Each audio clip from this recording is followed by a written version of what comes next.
Is the Yamaha MT-09 a good starter bike? Or should I say, is it a good first bike for a lot of people who want just one bike to do it all for them? And with the power and torque of the Yamaha MT-09, most people would never recommend it as a starter bike or a first bike for someone who wants to just have the time of their lives.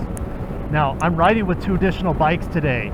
We have a Yamaha R6 on our left and a Suzuki Hayabusa on our right. What if I told you if all three of these bikes, the MT-09, the R6, and Hayabusa, are all of our first real bikes, and we all have no regrets getting these as our first bikes? But it takes a certain kind of person and a certain kind of experience and knowledge. I can't talk too much about the R6 and the Hayabusa as a starter bike or a beginner bike. Some people, the R6 doesn't have a lot of power at low RPMs, and the Hayabusa has power everywhere.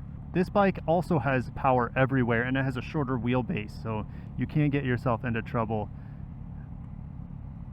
he's checking out the cops or the girl, one of the two.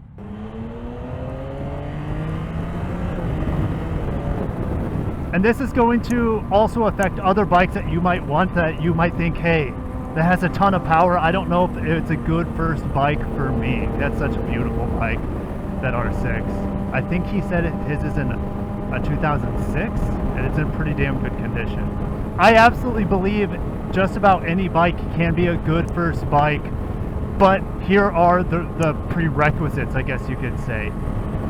Number one prerequisite to getting yourself into a big bike is experience.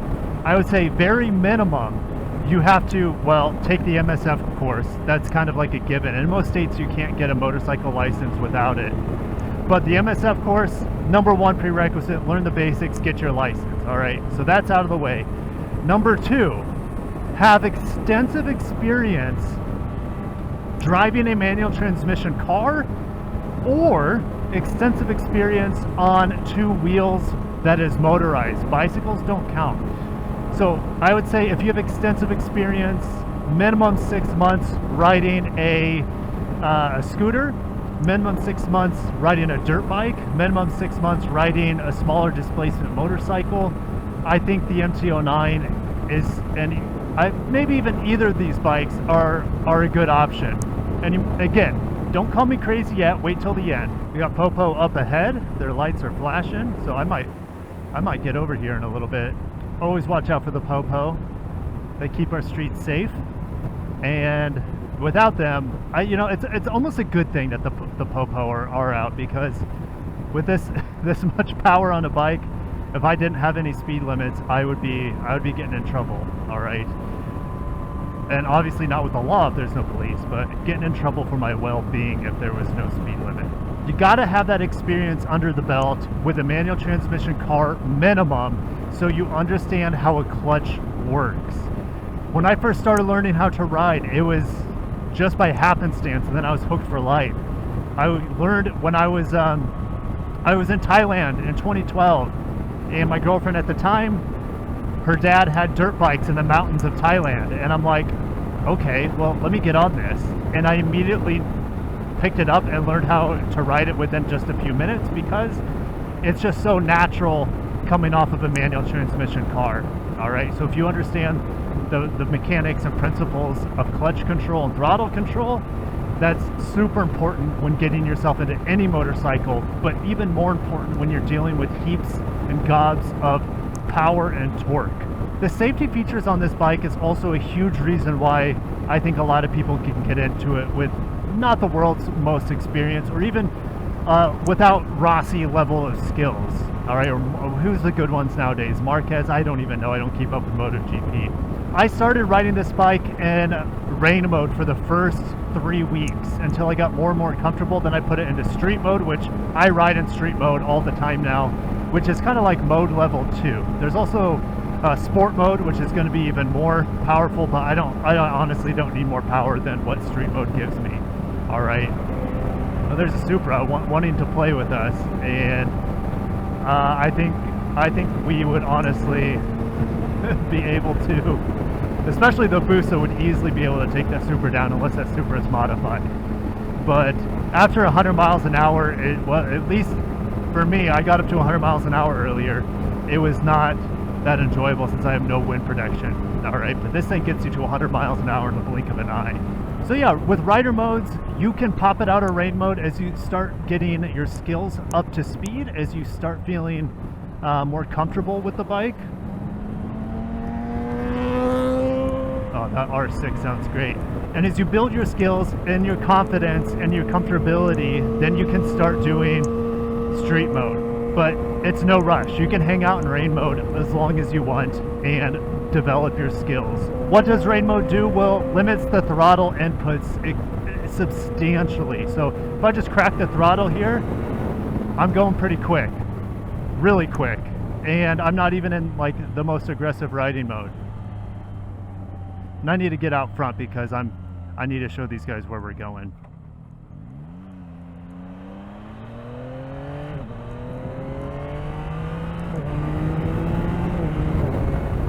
Man, I don't know why the police are out so much today. This is crazy.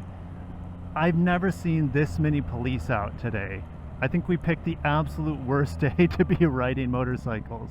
Now you have rain, street, and sport driving modes right here on your thumb, but you also have 2 custom modes. So if you don't want to just jump from straight rain mode, which is pretty muted, to the really fast, sport mode or street modes, then you can have your custom modes and kind of have some more in between riding and driving modes. So yeah, that sort of built-in software can help build your skills until you're ready to give it a little bit more beans, a little bit more thrust. But on top of that, and a huge reason I bought the MT-09 was all the safety controls. All right, this thing is legendary for being a wheelie machine. I don't care for doing wheelies. That's not why I bought this bike. I bought it because it offers so much bang for your buck. And a lot of that bang comes through safety features like lean sensitive ABS, lean sensitive traction control.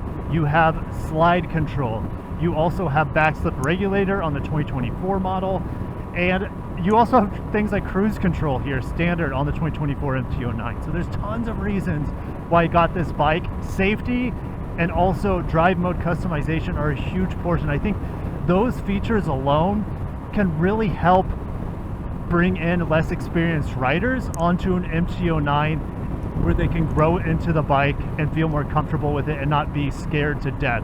So the last thing you want to do when you hop on a motorcycle is be scared to death. There's nothing safe about being scared. All right, you want confidence and you want to be aware. If you're too scared, you're not going to be situationally aware with traffic and other things. All right, so you want a bike that makes you feel comfortable, and having all these safety features and a quick shifter too definitely makes you feel comfortable. All right, and quick shifter, here's another thing.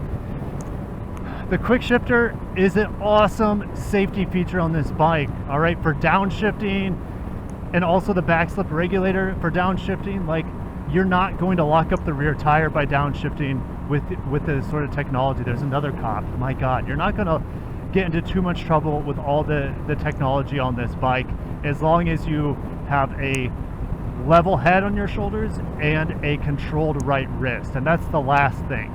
And that's why my friends that are on Busas and super sport bikes as their first bike, why were they able to start off on that? Why were they able to start off on here? And one of the most important things is throttle control and also being wise. All right, throttle control meaning I have very small inputs to the throttle, and I respect the amount of power and torque that this bike and this engine produces essentially at all times, especially on this bike. The R6 kind of has pretty gutless behavior from my understanding. Under 6,000 or 8,000 RPM, then it becomes an absolute freak of nature. All right, this bike, you can crack the throttle pretty much at any RPM, and you better be holding on for dear life. All right, but that's why you need to have really, really good small inputs on your throttle.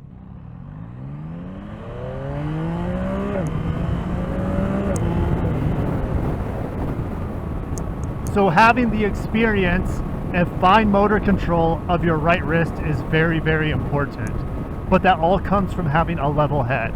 All right, you need to have good judgment, and some people have good judgment at a young age. I didn't start riding a high power motorcycle till I was 35, which was this year, right? If I was like my buddy back there who's 23 and got his first R6, I don't know if I would have had the maturity at that age to keep myself out of trouble, out of harm's way, and out of prison, or, you know, be able to keep my license. So it really comes down to how mature you are as a person, and just being smart, knowing when you can have fun, knowing when to crock the throttle, when it's appropriate, and when to back off, right? I can get on it right now, but with all the experience I have driving fast cars, I also know what I need to do to not end up splattered on the road, and also in behind bars for doing, you know, triple the speed limit, stuff like that.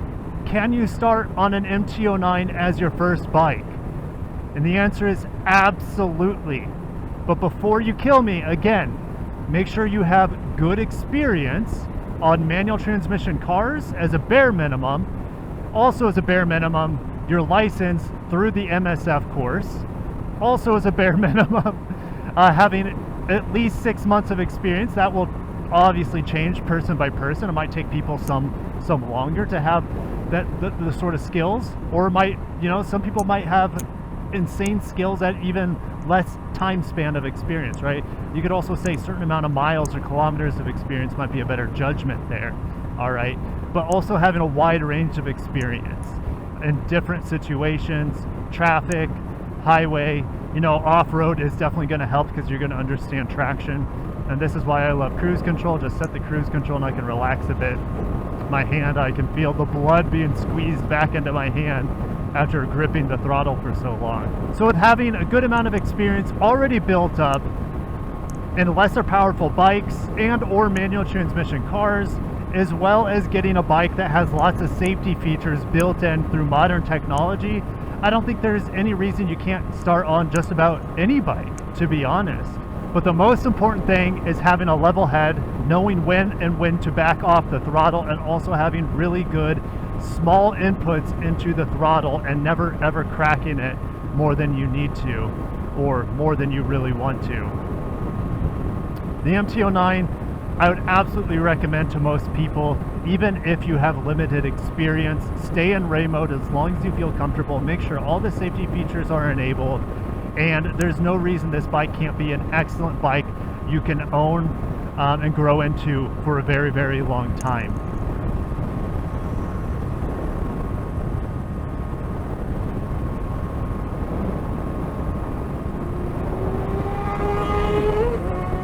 Such a beautiful sound.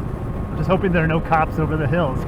We don't have any hills in Florida, but I have seen cops sitting on the other side of that before, and I don't see any cops, so a couple downshifts.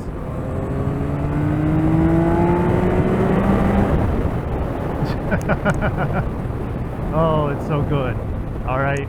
I think for most people, honestly, most people with a little bit of experience, this can be an excellent first bike out there with all the safety features built in. And I didn't even mention, this bike has a pretty low seat height, and it also has a pretty light weight to it. And so it also depends, like if you're a really skinny person and you're not that strong, or you're a short person, maybe you need a bike with a lower seat height. All right, I have a 34-inch inseam, so I have long legs, and this bike is easy for me to flat foot and throw a leg over. But if you are super short, this might not be the bike for you, even though you might have all the experience and knowledge and capabilities to harness a bike of this caliber. So it just depends on what you're comfortable with. I gotta shut it down there. I'll see you guys in the comments, because this is a very hot topic. Can you start on a Busa? Well, the answer is yes, if you're the right person. Can you start on a super sport like the R6? The answer is yes, if you're the right person. Can you start on an MT-09? The answer is absolutely yes, if you are the right person with the right skills, experience, and wisdom. I'm going to end it there. Thank you guys for watching. Subscribe for more MT-09 coverage, Grom coverage, and I still have the Honda SCL 500 at home for press coverage, and I'll be making maybe another video or two on that as well. I'll catch you guys in the next one. Signing out from my first real big bike, the Yamaha MT-09.